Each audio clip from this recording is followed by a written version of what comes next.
Bonjour, alors le rodage des soupapes sur la Fiat 500 c'est assez simple comme toutes les voitures.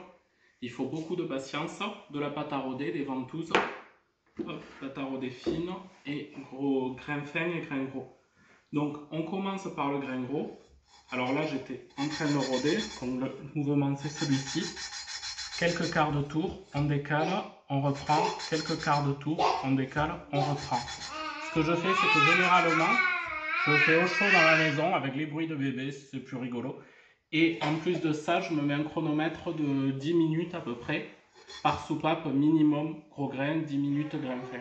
C'est pour me repérer. Ça, tout le monde ne le fait pas, mais moi ça m'aide.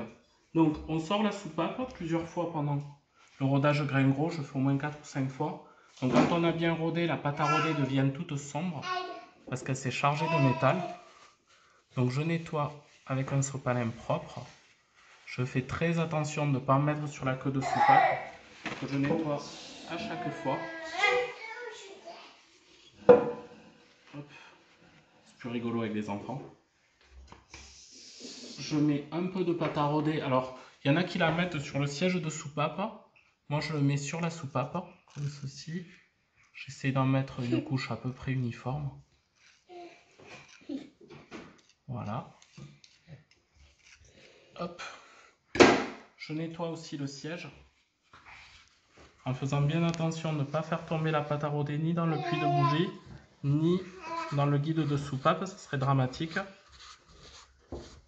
Une fois que c'est propre, je remets la soupape et je procède au rodage, comme on l'a vu tout à l'heure.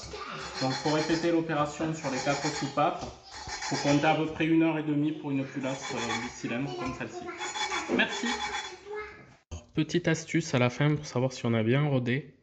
Alors là je suis encore au gros grain, c'est pas sûr que j'ai fini. Moi je teste au gros grain et quand ça marche au gros grain, je passe au petit grain. Donc j'ai mis quelques petits traits de craie, je remets ma soupape bien propre, je fais comme si je rodais et je la ressors. Et là le test est réussi parce que sur la portée il reste pratiquement plus de craie, enfin il n'y a plus de craie sur la portée en tant que telle. Là on voit une petite trace sur la gauche mais là en dessous de la portée. En fait, à la caméra on a l'impression que c'est dessus. Par contre à côté je l'avais fait et vous voyez il en reste une qui est sur la portée, donc il faut continuer.